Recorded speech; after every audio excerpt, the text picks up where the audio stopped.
Welcome to the Monty Show Periscope. How the heck are you? Without further ado, let's do the show.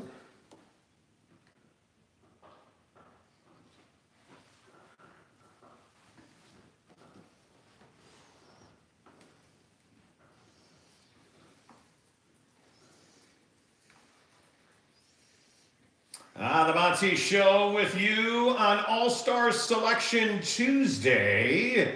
That's where we are. Hope you're having a great day. We're going to talk all about the snubs, the dubs, because they got 4 guys in again. I don't think anybody is surprised by that. And, of course, Jake Kevin Love is a scapegoat. What else is new? We got a little Luda today. Right, I like a little Ludiverse. So that's all coming up. Make sure you follow me on Twitter, The Monty Show, M-O-N-T-Y, The Monty Show. And by the way, we are live every day on YouTube. So make sure that you find us on YouTube there. And yeah, it's always fun to follow us there. On Twitter, The Monty Show. We're live on Periscope. And of course, you can find us on SoundCloud. All you have to do is search The Monty Show. Without further ado, young Jake, NBA All-Star rosters are out.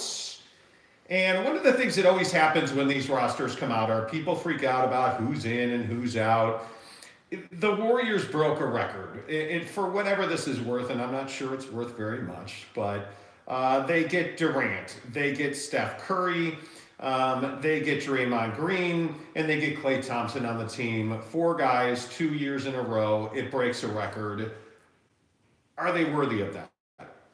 I mean, they put the team together in that fashion to win a lot of games. I think this is an afterthought for the team, for the players like KD, Steph, Klay Thompson. They're not playing the game to get these all-star selections. It's just a nice little caveat that comes with an alleged super team, which, by the way, in my opinion, they're not a super team because they drafted those guys and built that team. The only guy they brought in was Kevin Durant, which kind of put them over the top. So I think, yeah, it's a nice record to break. It's nice, but it's not that impressive to me. It makes sense that all 4 of those guys would get in year after year after year. Well, it'll be interesting to see for sure how that turns out. But let's be honest. Let's talk about the snubs because there's 3 that stand out to me right away. And I think number 1. How is Chris Paul not on the floor when the Houston Rockets struggle without him? They're 23-5 when he plays, and they're awful without him. Should Chris Paul be an NBA All-Star? Yeah, he should. And when you look at how they did when James Harden went out for 2 weeks and Chris Paul had to carry the team, they did just fine. But when CP3 is not on the floor for them, they don't do well, as you were just saying. So, yeah, I think he's very worthy of an All-Star selection. The problem is that the NBA is loaded with good point guards. With great point guards even. I mean, you have, you name it in the Western Conference, and you got it. The Russell Westbrooks of the world, the Currys. I mean, everybody knows the names. So for a guy like CP3 who may not be as flashy, you're at risk of being a snub, and he is a snub this year. Well, you're not getting voted in over James Harden or Steph Curry. That's not happening. I think we know that. But when I look at the reserves, is CP3 more deserving than Damian Lillard? Yes, he is. Is he more deserving than Klay Thompson? I think Klay's one of the premier shooters and on-ball defenders in this league. And you can make the same case about, Klay Thompson that you could with CP3. I mean, Kevin Durant's been out, Curry's been out, so he's had to deal with kind of carrying the load. So I think you can make that same argument for both guys. Yeah, I think he should be there over Lillard. I think that's the one that makes the most sense. But it's interesting, if you listen to the show yesterday, you know that we talked about Damian Lillard on the show yesterday. And we talked about the fact that he went to the owner, and now we find out that he wanted direction in the franchise. Just give me your thoughts on your boy Dame going to Paul Allen, one of the richest men in the world, and saying, I need to know where we're going or I need to get out of here. Well, I don't blame him the least bit. I mean, he's got to win at some point in his career. Players as good as Damian Lillard, don't go, in an 18-year career, let's say. They don't play all these years to just be average, to just be mediocre. The guy's story, if you followed, what it took for him to get to the NBA and everything that he's done, I mean, he needs to win. He wants to win. So at some point, he's either going to get help in Portland or he's going to leave. And I think it's not fair.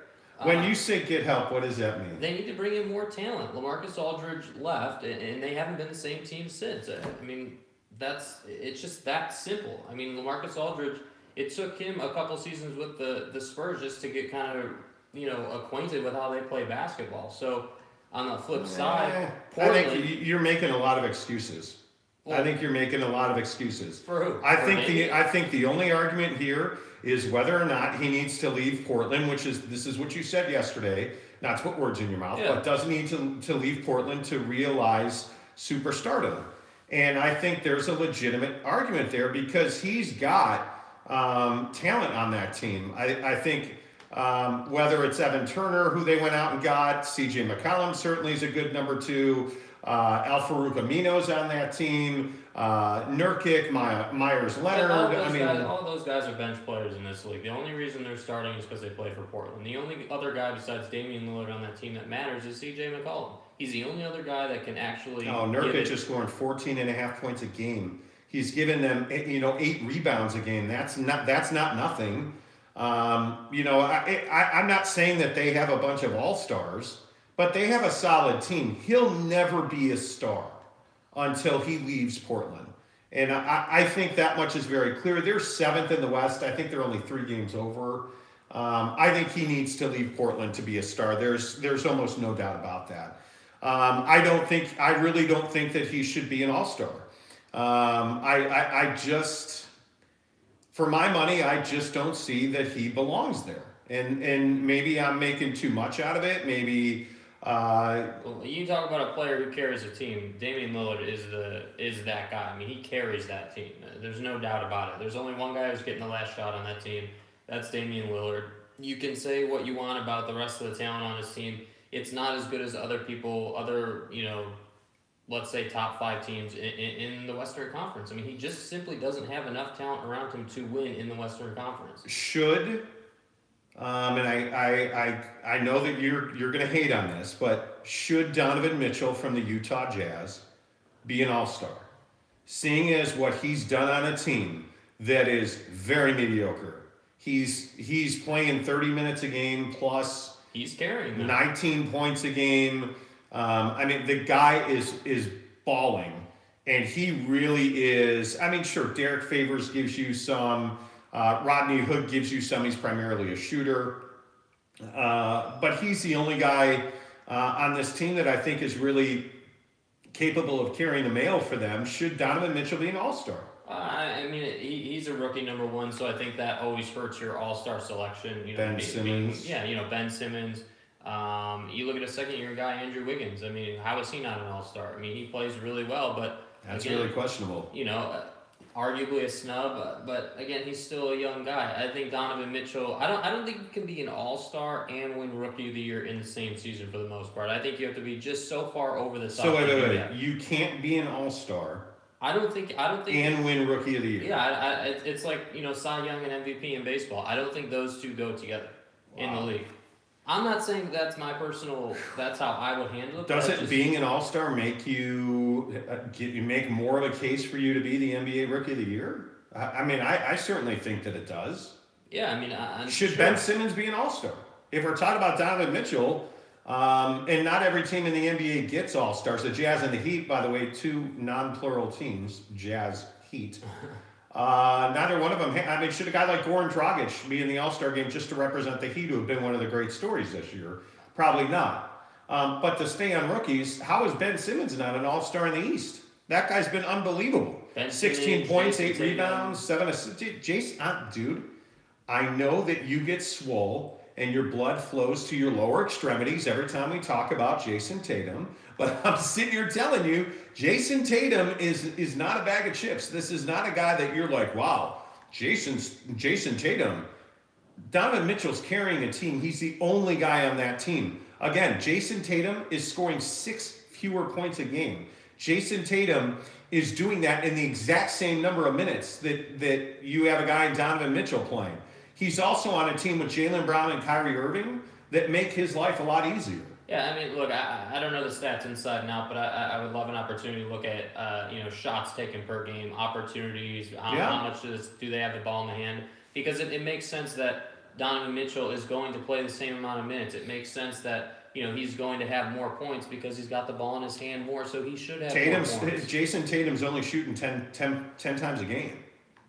But why is that? Because he's got a lot of other guys. So if he didn't have those guys the way Donovan Mitchell doesn't have guys, Donovan Mitchell shoots 16 times a game, so almost twice as much. Yeah. So that's what I'm saying. So I think Donovan Mitchell just has a lot more opportunity to make great plays. Better player in 5 years, Donovan Mitchell or Jason Tatum? You got to take them right now. You got to make that decision right now today. Tatum. That's who I would take. Tatum. Because I think he's a more polished scorer, number one. I'm not. He's a more polished shooter. I don't want it to seem like I'm hating on Donovan Mitchell because I'm not. But you kind of are, though. No, but you're asking me to take, Jason Tatum or Donovan Mitchell. For me, it's Jason Tatum because I think he's got a better body, number one. He's a bigger player. Number two, I think he's a more polished scorer. He's got more moves. He's got more diversity. It's that simple. But then when you look at Donovan Mitchell, okay, well, he's proving it to you right now. He's got the goods right now that he can score and he can put it all up. I'm telling you, Donovan Mitchell's more explosive, more versatile. And you hate that I play this card, but he doesn't have to play in a big market. He doesn't have any kind of pressure to do a darn thing. I think it matters. I'm not telling you that doesn't matter. I'm telling you that you overvalue Jason Tatum. Tatum's a great scorer, mainly because he can really shoot.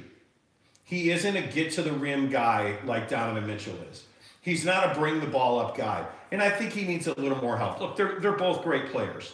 I think Ben Simmons is a great player.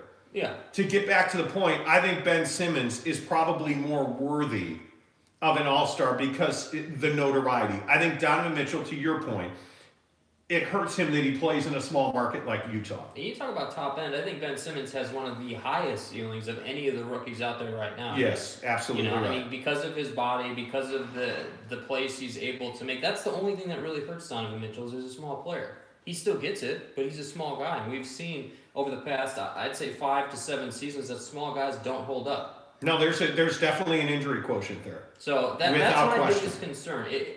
Any way you slice it, it's hard to project where these guys are going to be, but I put a lot of weight into the organization you play for. The Jazz are not great about going out and getting talent, in my opinion. Well, I don't even know that it's that. They're not great at keeping Gordon Hayward. Yeah. They're not great at keeping, the Williamses. The list is endless. Yeah. They're not great at keeping talent. I don't think the Jazz have a getting talent problem. I think they have a keeping talent problem, which is unfortunate because it's a great place to play basketball. Jazz fans, as we well know from having lived there, are fantastic fans. I just think that the organization, there's a flaw there somewhere. I don't know. Anyway, if you missed it, these are your all-star starters. LeBron, Giannis, Embiid. Kyrie, DeMar DeRozan, your guy. In the East. Durant, Anthony Davis, DeMarcus Cousins in the West. We got to talk about Boogie in a second. Steph Curry, James Harden are the guards. The West reserves, Dame, Clay, Russ, LaMarcus Aldridge, Jimmy Buckets, Draymond, and Cat. Karl Anthony Towns, who in a year or two is going to be the best player in the NBA. The East reserves are Bradley Beal, Kyle Lowry, Victor Oladipo, John Wall, huge bust this year with that contract he signed, Al Horford, Kevin Love, and Kristaps the Unicorn Porzingis. Yeah. Real quick, Boogie Cousins goes berserk last night, double overtime against our Chicago Bulls. Yeah. Do you discount the production Boogie had last night because it was double overtime? Yeah, I mean, I do a little bit. I put more stock into. We'll use Kobe's 81 for example. That's a famous night for him. Let's say. Yeah, or 60 on his final game. Or 60 in his final game. Another good example. If you put up those kind of numbers in regulation in 48 minutes, what is there to talk about? I mean, Boogie Cousins did, I believe it was 40 points, 20 rebounds, 10 assists. That was his triple-double, and that hasn't been done. 44 points, 24 rebounds, 10 assists in 52 minutes. A triple-double that got them a win, but it puts him with Kareem Abdul-Jabbar, Wilt Chamberlain, Oscar Robertson, and Elgin Baylor, all Hall of Famers, who have done 40 points, 20 boards, 10 assists. Boogie did it in 52 minutes. And look, And by the way, would this be a different or better conversation for Boogie Cousins if he wasn't a complete dick? Yes. I think it would be. 100%. If he wasn't a jerk, if he matters. if he wasn't a bad guy. Look, there's a difference between being hard on your teammates the way Kobe is and the way LeBron is, and being just a complete, a-hole to reporters for absolutely no reason. Yeah. There's a big difference between that. And I think when we look at, hey, he did this in with OT time added on, it just it lowers the value a little bit. It pushes down the achievement because you had more time. Yeah. Yeah, I don't disagree with you on that. Listen, I just don't see, and this is just me. Yeah. I just don't see how you can so easily forget what kind of guy DeMarcus Cousins is. The fact of the matter is he's the only one to need double overtime to do it. He is the only one that is a guy, and again, maybe I'm being too much of a jerk about this, and I totally get it. He's the only one that needs, Anthony Davis on his team to do it. I just don't like DeMarcus Cousins. Yeah. That's really what it comes down to. So here's the reason for that. Another guy that's not well liked, and I think this is a really important conversation right now. The Cleveland Cavaliers are dismantling themselves. They are feeding on their young. This team is incredibly disappointing. They are not only not 1 or 2 in the East, they are 3rd in the East, 27-18. They had a closed-door meeting in which it appears Kevin Love became a scapegoat. Yeah. And it seems like one of those things where Kevin Love has always been a second-rate citizen in Cleveland. And my point is, how come LeBron James doesn't get more heat for this? Because it was widely recognized at the time that the only reason that they traded for Kevin Love and gave up Andrew Wiggins was because LeBron didn't want a number 1 overall rookie because Wiggins was the number 1 overall pick. They sent Wiggins and Bennett out of Cleveland for Kevin Love, and they got Thaddeus Young and $6 million. They sent that talent away, and Kevin Love's won a championship there, which is great. But is Kevin Love a good fit for LeBron James? I passionately say he is not. Yeah, I just don't think he's got enough flexibility. There was a time, 2.5, 3 seasons ago, where Kevin Love was giving you 20 rebounds a night. And that really was his true value. And then he'd spot up and he'd shoot. We haven't seen the Kevin Love that they were looking for. The Kevin Love that was just making it rain from 3 and dominating games. Correct. And things like that. And that's kind of my point. When we were talking about Rookie of the Year, when you play with a guy as talented as LeBron or Kyrie, any grade A player in this league, your flow in the game goes away because you're not getting, a shot every single time down the floor. You're not touching the ball every single time. And I think that really matters for guys. And so, right when that trade happened, you knew that Kevin Love wasn't going to be the same guy. There's no way he was going to be the same guy because his role immediately changed. When you go to a LeBron team, you are no longer the Kevin Love of the T-Wolves that was giving you 40 or 30 or 25, whatever. Will he ever be that guy again? I don't think so. He'd have to go to a bad team and get back into that mindset again. That's interesting. I don't think he'll ever be that guy because, frankly, I don't think Kevin Love ever was that guy. I don't think he was ever the dominant player in Minnesota, which is why they were willing to trade him. Yeah. I don't think he's the dominant player now in Cleveland. I think the only logical spot for him is to be a role player. I think he'd be a great fit with the Lakers. Went to UCLA. They need his style of grit. Yeah. If I am Cleveland or Kevin Love, I think they would be happy to send him out west. I don't understand why the drama continues. And if you didn't hear about this, the Cleveland Cavaliers had a team meeting, a players-only meeting, where they essentially said, hey, this sucks. Kevin Love took himself out of a game the other night because he said he was really dizzy and about to pass out. He said, I can't go back in. I don't feel well. And everybody blamed him. They got on Kevin Love. They scapegoated Kevin Love. Big time. And that really set some things in motion. I don't know that Kevin Love's a quitter. I've never heard anybody say that he's a quitter. So why now all of a sudden is everything Kevin Love's fault? Because I think the timing is perfect. I think the timing is right in line to be a scapegoat. When you look at Yesterday on the show, we talked about how this season's been different for the Cavs. We talked about how the Cavs, it's been well documented. Every season, the Cavs have one bad month, and then they climb back out of it, and everything's fine and dandy. Yep. That hasn't happened this year. They've just been an okay team. They haven't been the Cavs that we've known. Well, they're 9 games over 500, by the way. Yeah, but they're third in the still East. Is below standard for what we would expect. Are they better than the Toronto Raptors right now? You can't definitively say that. It depends on the night. It really depends on the night. I mean, you can't say... Okay, well then is this the year that LeBron doesn't go back to the finals? I think there's a decent chance of that, yeah. I do. Wow. I think could be the Celtics, because he's going to have to go through the Celtics to get there. Yeah? No matter what. He's your number one rebounder on this team. And by the way, he shoots a hell of a percentage from 3. He's shooting 40% from 3. Yeah, that's pretty good. And you're questioning Kevin Love. Yeah. That I don't understand. That's what I'm saying. It's a timing thing. It's not a Kevin Love thing. It just so happened that he got sick at the wrong time. 46% from the floor.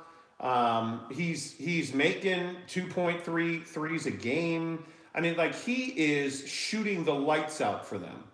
And he's this scapegoat. And I think the reason he's a scapegoat is because I don't think it's worked out with Dwayne Wade. I don't think Dwayne Wade's that player anymore. He's not. I don't think it's worked out with Derrick Rose. I don't see Derrick Rose as that player anymore. I think their firing of their general manager was a huge problem. And for my money, I think they've made a lot of mistakes. Yeah. They have made a whole lot of mistakes that I don't think you can just unpile from. Yeah, and I think this whole situation with the Cavs just goes further and further and further in legitimizing Kyrie as an MVP candidate, because clearly they are suffering without his production. And I think it was... No doubt. I think everybody was saying, hey, you know, it's LeBron James. He's going to figure it out without Kyrie. But clearly they haven't been able to do that. And you can blame injuries. I get that. That's one thing. But they got their guys. I mean, they have enough talent to win. Yeah.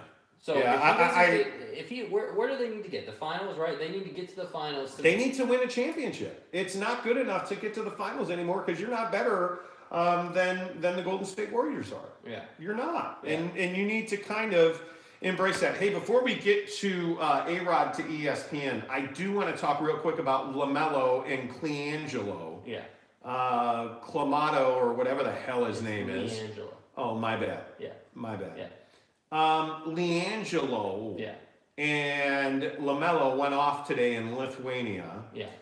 LaMelo went absolutely on a tear and dropped a bunch of threes in the third quarter. You know, I think it's interesting that you have the Ball brothers in a scrimmage dominating.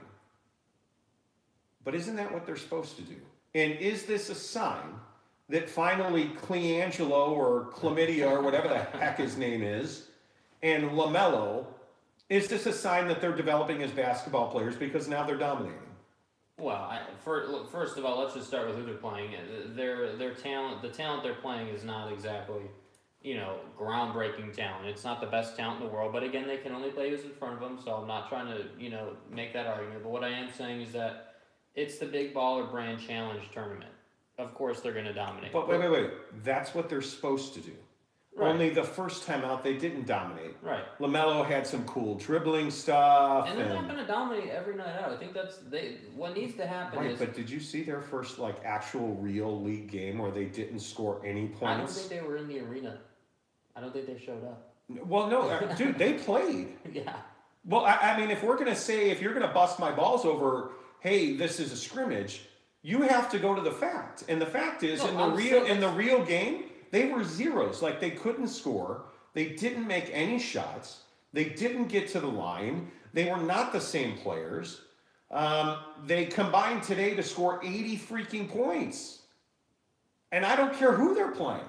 80 points in a pickup game combined is pretty good. Yeah, look, I'm on your side with this. I wasn't busting your balls at all. What I was saying is that they weren't, 80 points is all fine and dandy, but you got to do it in the game, in a real game that matters. The biggest thing that needs to happen for the Ball brothers this year is they need to find the baseline of performance. So what are you going to give me? What can I expect every single game? Is it 15 points? 5 assists? Like, what can I expect from LaMelo Ball every single night? Well, he went on a span in the third quarter where he hit 5 straight threes. LaMelo did, and I feel like he is a guy that has the it factor. He's a guy that is something special. I don't feel that way about LiAngelo. I can't say his name with a straight face. I don't feel that way about Clamato Ball. I feel that way about LaMelo. I could see LaMelo in, 2018? 2020, maybe? 2021? I could see him in the NBA. Finn Daddy on Periscope says he doesn't see it with LaMelo. Oh, I totally see it with LaMelo. See, here's the thing I see with LaMelo. I see a guy that, one, can shoot the lights out. He showed today that it's easy for him to shoot. And it doesn't matter who he's playing. He hit threes off balance. He hit a three falling out of bounds. He broke a guy off on the dribble, hit a step back three. Like, he did the things that a guy like Steph Curry, who he reminds me of, he shoots the way Steph shoots. He handles the way Steph handles. And I just retweeted it. If you didn't see the highlights, find me on Twitter, The Monty Show. Monty, The Monty Show. I just retweeted it. It is really, he looks good today. I could see LaMelo Ball in the NBA in 2020, 2021. I could see that. Yeah. I mean, look, at that point, he'll be 19. He'll be 19 or 20 at that point. And so I think you're never going to convince me that his upside as a shooter is that of a Steph Curry, let's say, or an elite shooter in the NBA, whoever you want to use. His form simply will not allow that. He is not going to ever get to the marks that Steph Curry gets to. With that said, I think he's got totally the talent. Disagree with. Like, how can you say he'll never get because you can't. That form is not going to allow you to get there. LaMelo's shooting form is not bad. Yeah, it's not bad. Okay, he's a face front push shooter, so he's not bad. It's what does he develop physically? He draws, whether you believe it or not, he draws a lot of comparisons to Steph Curry. LaMelo Ball does, because he's a smaller player that's going to have to really have handles, and he better be able to shoot because he's undersized. And I think he fits the bill on both.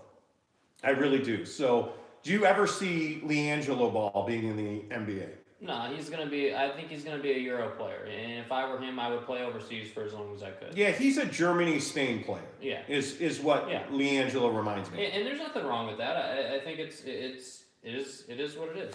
All right, I do want to get to some Major League Baseball because there's a couple of things that I really want to talk about. First of all, tomorrow on the show, we will talk MLB Hall of Fame, Baseball Hall of Fame, because the Hall of Fame nominations come out. And there's a lot of steroid talk there. But speaking of steroids, Alex Rodriguez going to ESPN. Yeah.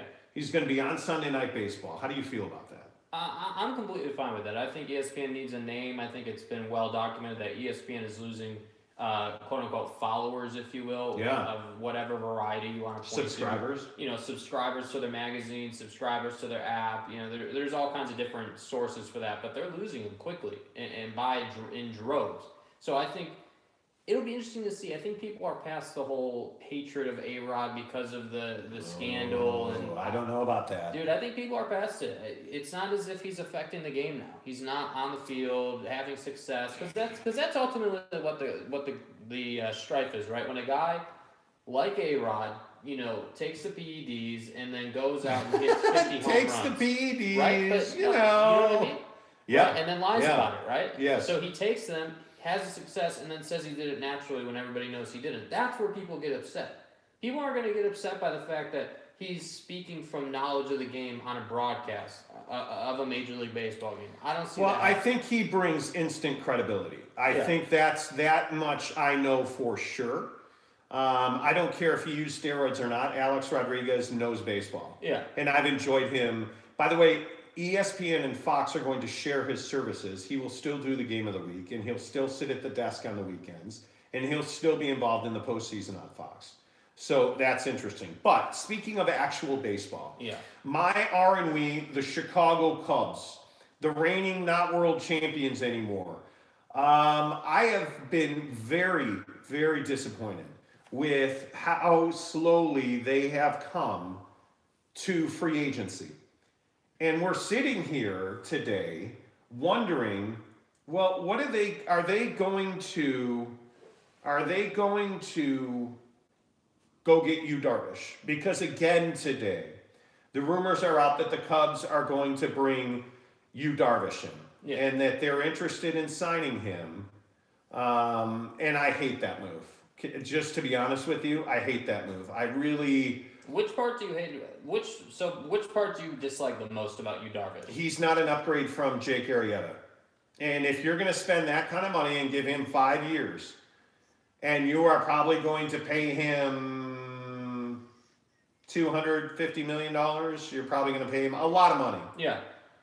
Why are you not going to get Jake Arrieta, who's more durable, who's got less wear and tear on the arm? And he's done it in the postseason. He's done it in the postseason, and culturally, he fits into the clubhouse. Why would you spend that money on an injury-prone Yu Darvish who got pounded when he tipped pitches? And again, not to keep saying the same term, but he's injury-prone. Yeah. Why would you spend that kind of money and commitment on Yu Darvish when you can just go and get Jake Arrieta back? Well, it's not like Jake Arrieta. The problem is that Jake Arrieta hasn't instilled confidence in a season and a half now. I mean, he hasn't. Last season, he didn't blow anybody away. Right, so you're not sure what Jake Arrieta you're going to get, because last season, frankly, was the Orioles' Jake Arrieta. He did not do much for you. I mean, easy. Oh, I'm just telling you, what did he do for you? Could you rely on Jake Arrieta every fifth day to give you a quality start? Yes. You're telling me you don't believe that he? No, I think for a lot of last season, you were very worried about Jake Arrieta. He was 14-10 with a 3.5. I should look his numbers up. 3.5. I know he gave you 30 games. I know he gave you 170 innings. I'm not questioning durability. What I'm questioning is quality. He's not the same guy. He needs to prove that he is the same guy. I guarantee you he's under a 1.5 whip. Yeah. I mean, those are quality numbers. I see that's what I don't understand. You're not going to get Cy Young Jake Arrieta. No. I don't. But here's the truth. You don't need Cy Young Jake Arrieta. Okay, well, who's going to be your Cy Young guy? I don't know that you need one. You need 4 guys to win you 15 games. That's what as a World Series contender, you need 4 guys to win you 15 games. And I look at Jake Arrieta, and over the last 3 years, the Cy Young year, what was he, 22 wins? Yeah, something like that. 2 years ago, he was 18, and then last year, I know he was 14. I mean, he's giving you good numbers. A decline, though. I'm not trying to hate. I'm just saying you can't get away from the fact that it is a decline. Yeah, he's never won you less than 10 games in a Cub uniform. That's fair. That's fair. Mean, he's I'm giving just telling you this team. At the end of the day, we both agree on the fact that pitching wins World Series, right? Yes. It's not hitting. You can have the best offensive lineup you want to have. It doesn't matter, right?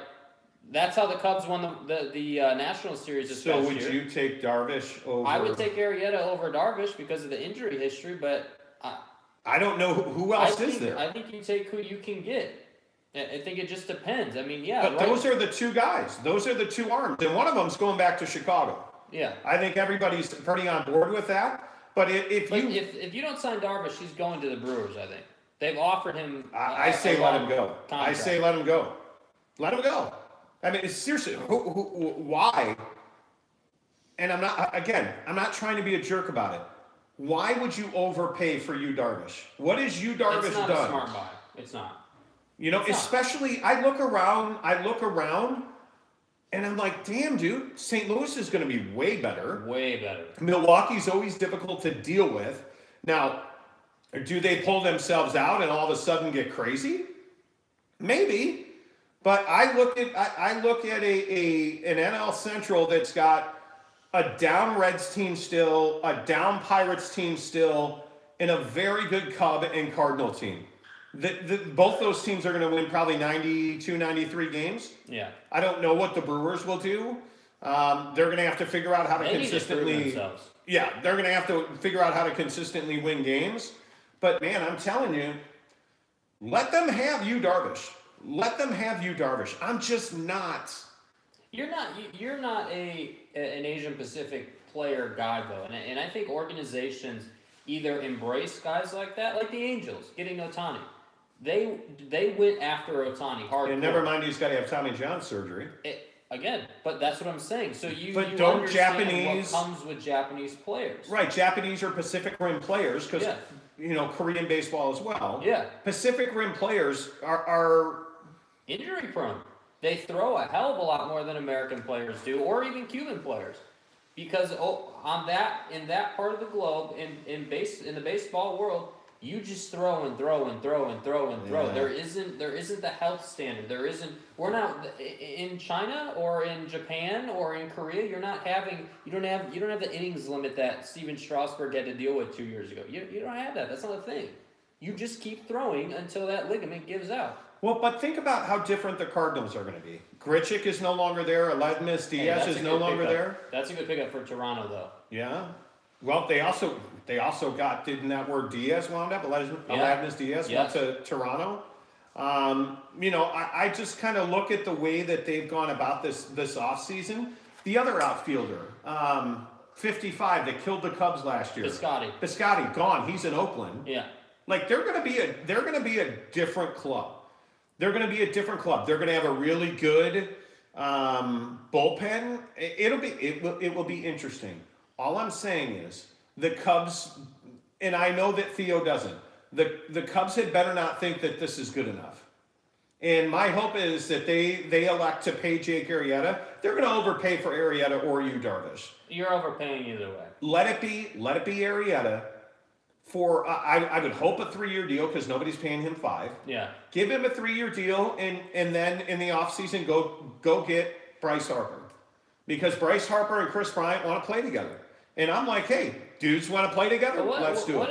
So what happens if you spend $400 million on Bryce Harper and he ends up disappointing? I mean, you're okay with that? As a okay, I don't know how what could Bryce Harper do to disappoint? You're paying the dude $400 million. What couldn't he do to disappoint? The guy, you're never living up to that contract. You just have to be okay with the idea that he's going to have off years. Like, you have to be okay with that. And if you give him, let's say, 10 years and $400 million, you better be okay with those last 5 seasons him being a role player. Yeah. Because that's what happens in Major League Baseball. If you look at the guys that are still available, I could argue that Arrieta and Darvish are the top 2 free agents available. Cubs will get one of those. Other than that, they got to shore up their bullpen. And I think you just hang on and you hope that you can adjust to whatever comes your way in the spring. Because you're going to have to figure it out. Because they're not in the Hosmer Moustakis conversation. They're not going to overpay. You're just solidified in both of those positions. You're not going to overpay for a guy like a JD Martinez. You're not doing that, because you have the Chicago Cubs have a legitimate shot at Bryce Harper. Yeah. Don't screw that up. Do me a favor and don't screw that up. That's a big deal. Speaking of screwing things up, Chelsea still have not finalized the Edin Dzeko deal. Still have not finalized that deal. Yeah. Some are saying that that's going to happen tomorrow morning. We play Arsenal in the Carabao Cup tomorrow. And I don't know why this is not done, frankly. I don't know why this is not done. I don't know why we're still talking about this. Is the most incredible, easy solution to our striker problems. And Dzeko is still not wearing a blue shirt. And I don't understand it. Frankly, at this point, I'm becoming more of a skeptic, and I see everybody saying, well, they got to loan Batshuayi out. And if Batshuayi is the reason that you're not going to get Edin Dzeko, you're making a huge mistake. Got bigger problems. I don't see Batshuayi as a significant role on this team. I don't even know that he's in the squad most days. If Murata is anything, if Alvaro's doing anything, Batshuayi doesn't see game action. But he has been, because Alvaro's not doing anything. He's not scoring right now. And by the way, this goes back to how difficult the Premier League is, because right now, what's Spain doing? Nothing. They're on winter break. What's Serie A doing? Nothing. They're on winter break. Yeah. The Premier League doesn't take a winter break because they have league cups. Yeah. They all play in Champions League. I mean, like, all of this stuff, it's a difficult adjustment to play in the Premier League. And Dzeko has done that at a very high level at City. He's the guy you need. He easily is an upgrade to Batshuayi. This is a no-brainer. Yeah. And what's the holdup? We don't sign players to long-term deals over 30 years old. And he wants a 3-year deal. And I don't think they want to give that to him. And I get it, but I think you're in a position where you have to. You have to do that. There's just no question about it. So a couple people on Periscope are asking us what our opinions are of the Pac-12 money issues that came out today. The Pac-12's a joke. And we've talked about this a lot on this show. The Pac-12's a complete embarrassment. What is there to talk about? You have a commissioner in Larry Scott who has repeatedly said, I'm not doing a TV deal. I want more money. I want more money from DirecTV. I don't want to pay this. I want more of that. Okay, well then, you know what, Larry? Do what you said. Because Larry Scott was on our radio show at Pac-12 Media Day. Yeah. And he hinted, he essentially said without saying, we have a streaming deal with Google and YouTube is what it was clear to be, and they never executed that. Yeah. Larry Scott's your money problem. He has not delivered. And again, not to go railing on this, and I contemplated talking about this today, but I so despise Larry Scott and the job that he's doing and his inability to deliver for his Pac-12 institutions. I mean, they're clearly behind problem. The other conferences. Yeah, they don't have a great television package. They have scheduling issues because of that television package. Their full share memberships are not full shares because of that lack of a TV revenue deal. You're stuck in the late game on Fox or Friday nights.